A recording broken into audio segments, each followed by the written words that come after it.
Good morning दोस्तों। Morning की शुरुआत हो चुकी है।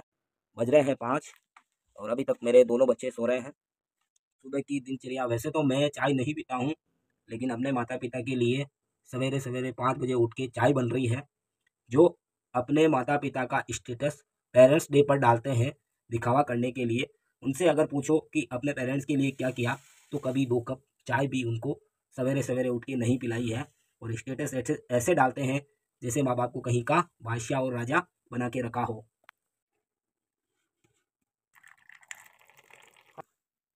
अब ये जा रही है माता पिता के पास। लो, उठते ही सबसे पहले ताज़ा पानी पिए, जिससे आपके शरीर की पाचन क्रिया बहुत ही अच्छी रहे और आपकी पेट की सारी गंदगी साफ हो जाए। क्योंकि आप कितना भी पौष्टिक तत्व पौष्टिक भोजन खा लीजिए, जब तक आपकी पाचन तंत्र निचोड़ने वाला जो मशीन यंत्र सही काम से नहीं करेगा, तो आप कितनी भी अच्छी चीज़ खाए, आपको शरीर को नहीं लगेगी, उसका लाभ प्राप्त नहीं होगा।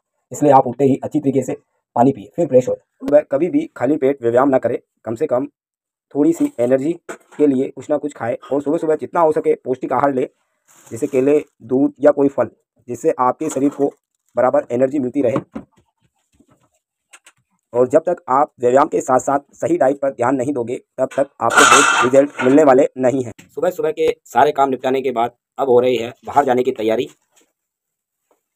जूते पहन के एकदम रेडी, एकदम तैयार। अब हम चलते हैं बाहर के नज़ारे देखने।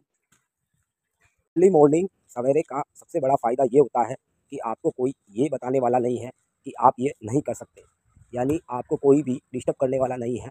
और यदि आप 4:30 से 6 के बीच कोई भी ट्रेनिंग या व्यायाम या कोई भी प्रैक्टिस करते हो, तो उसमें आपको सफल होने के 100% चांस रहते हैं, क्योंकि आपका कॉन्सेंट्रेट उस टाइम एक जगह पर रहता है और आपको डिस्टर्ब करने वाला भी कोई नहीं रहता।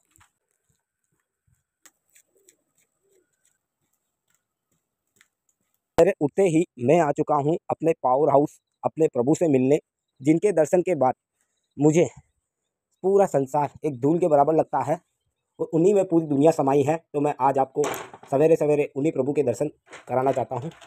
जय बोले जय शंकर। इनके दर्शन के बाद ही मेरी आगे की दिनचर्या की शुरुआत होती है, और इनके बिना मेरा कुछ भी नहीं, और मैं इनके बिना अधूरा हूँ। और इन्हीं से मुझे प्रेरणा शक्ति मिलती है आगे बढ़ने की, और यही मेरा मोटिवेशन है, यही मेरा जीवन है। जय शंकर, जय भोले। हर हर महादेव। और अब बोले कि यहाँ थोड़ी साफ सफाई होगी।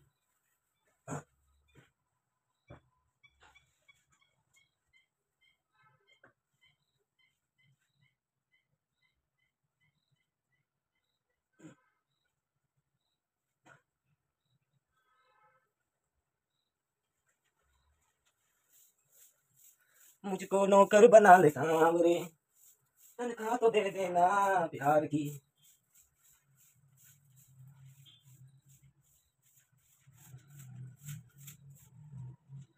मेरे सर पे आसमां सा बाबा तेरा हाथ, मेरे लिए तो सबसे पहले मेरे भोलेनाथ, मेरे भोलेनाथ, मेरे भोलेनाथ, मेरे भोलेनाथ, मेरे भोलेनाथ।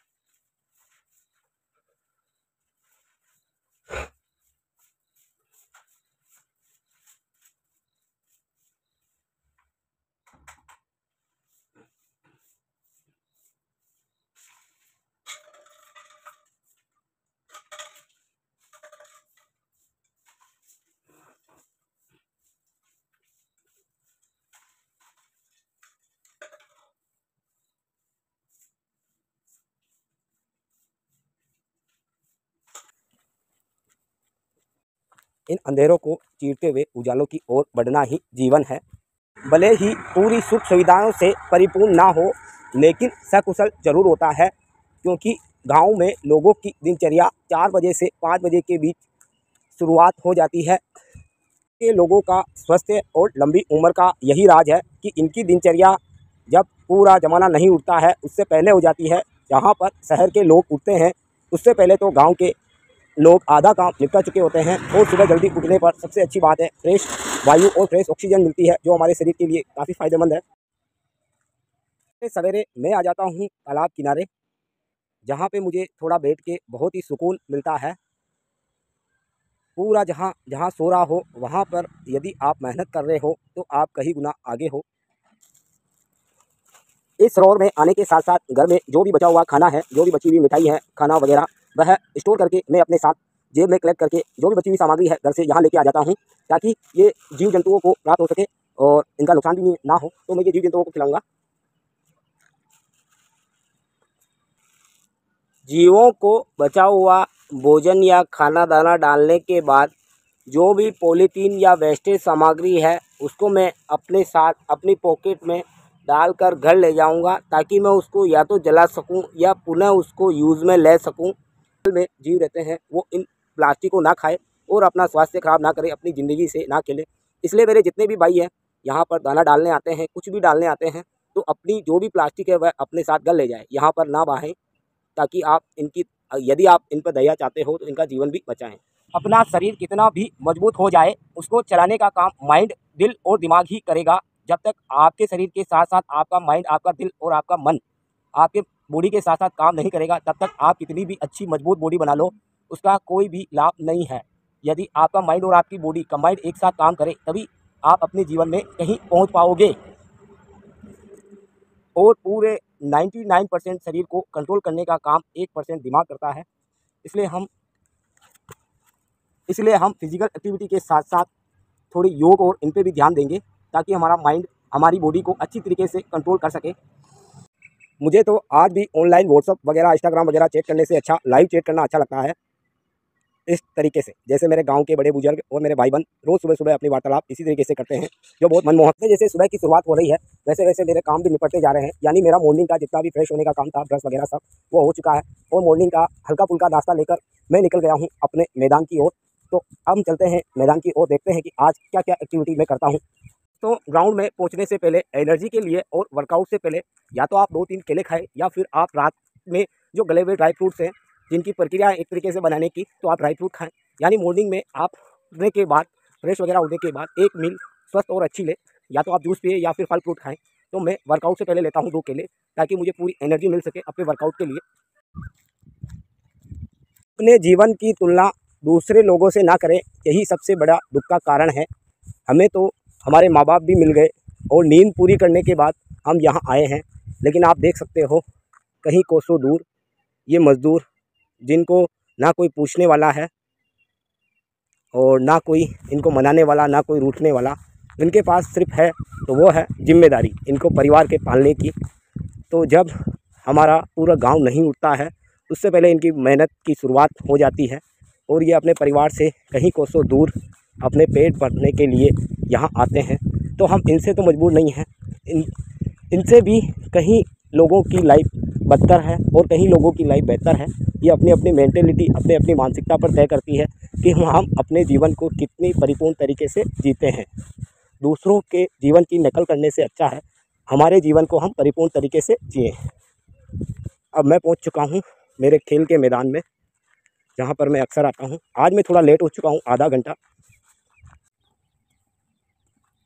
सकते हो जिनको अपना स्वास्थ्य प्यारा है, जो अपने शरीर से, अपने परिवार से प्रेम करते हैं, अपने स्वास्थ्य से प्रेम करते हैं, वो अपने लिए सवेरे सवेरे कितना भी बिजी लाइफ हो समय निकाल ही देते हैं, बाकी सब बहानेबाजी है। तो अब मैं यहाँ पे करूँगा रनिंग, क्योंकि स्टेमिना और स्ट्रेंथ के लिए रनिंग बहुत ही ज़रूरी है, और ये अपनी मांसपेशियों को भी मजबूत बनाती है। पैरों की वर्कआउट के लिए, पेट कम करने के लिए, स्ट्रेंथ ट्रेनिंग के लिए और स्टेमिना के लिए रनिंग बहुत ही ज़रूरी है। तो आप भूलकर भी रनिंग को मिस ना करें, और टेंडन के लिए बहुत ही ज़रूरी है। जो भी व्यक्ति हैवी वर्कआउट से पहले अपनी बॉडी को तैयार नहीं करता, यानी स्ट्रेचिंग नहीं करता है, तो उसको मांसपेशियों में होने वाली चोट की संभावना बढ़ जाती है। इस संभावना को कम करने के लिए और अपने शरीर को चोट और मौत से बचाने के लिए स्ट्रेचिंग बहुत ही ज़रूरी है, इसलिए आप स्ट्रेचिंग को मिस ना करें।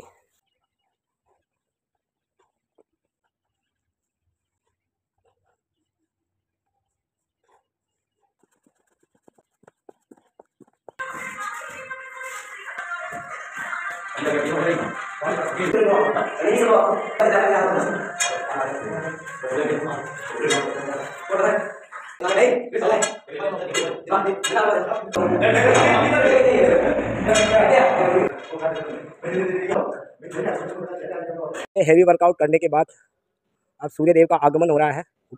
यदि आपको जीवन भर स्वस्थ रहना है तो एक आदत बना लो, उगते हुए सूरज को देखना। आज की दुनिया में फ्रस्ट्रेशन पर आकर फंदे पे लटक जाते हैं, फांसी लगा लेते हैं। उससे अच्छा तो इस रस्से पे लटके आपके शरीर के साथ साथ आपकी मानसिकता और आपके जीवन में सोचने की क्षमता भी चेंज हो जाएगी और आपको कभी भी हॉस्पिटल के चक्कर नहीं काटने पड़ेंगे। तो मेरा नेक्स्ट मोमेंट यही रहेगा, रस्सा चढ़ना, जो सबसे मुश्किल वर्कआउट है।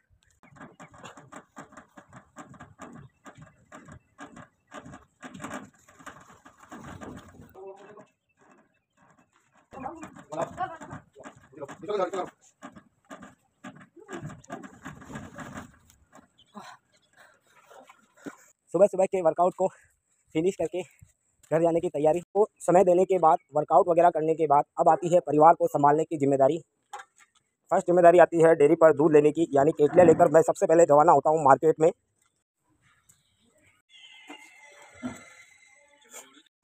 घर की जिम्मेदारी के साथ साथ इन बच्चों को भी संभालना पड़ता है। ये मेरा छोटा बेटा है जो अभी उठ गया है को भी स्कूल के लिए तैयार करना और स्कूल ले जाना रोज का एक रूटीन की तरह है, जिसमें बच्चों को रेस्ट करवाना, ले जाना, उनको तैयार करना और स्कूल के लिए भेजना। इसमें से कई सारे काम होते हैं।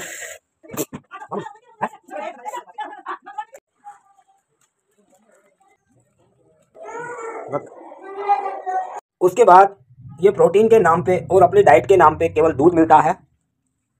दूध और दलिया सबसे पौष्टिक आहार है, क्योंकि पचने में भी सबसे आसान रहता है और पेट की कई सारी बीमारियां इससे नहीं होती है।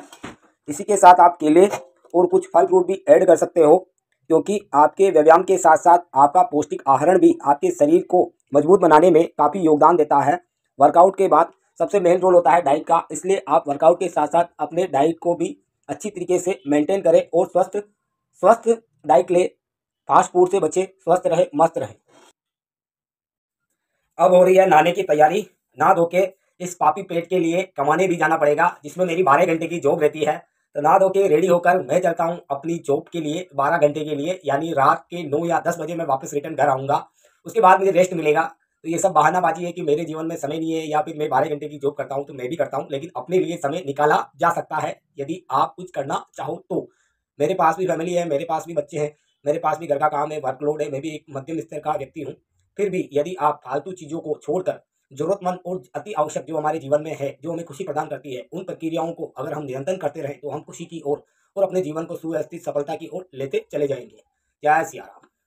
सब कुछ रेडी है एकदम। नहा धोने के बाद, तैयार होने के बाद अब मैं जा रहा हूँ अपने पापी पेट के लिए कमा खाने, यानी घर से बाहर।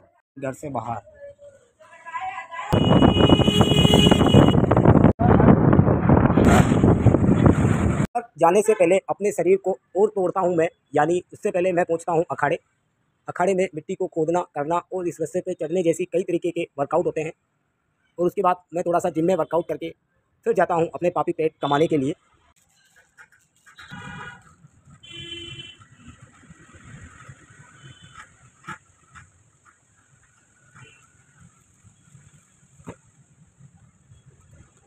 और जिम से फ्री होकर अब मैं जा रहा हूँ उनके चरणों में, जिनके चरणों में संसार की सारी खुशियाँ छुपाई हुई हैं। और आपको भी दर्शन कराता हूँ मेरे उन प्रभु को, जिनके दर्शन करने के बाद आपके सारे पाप नाश हो जाएंगे।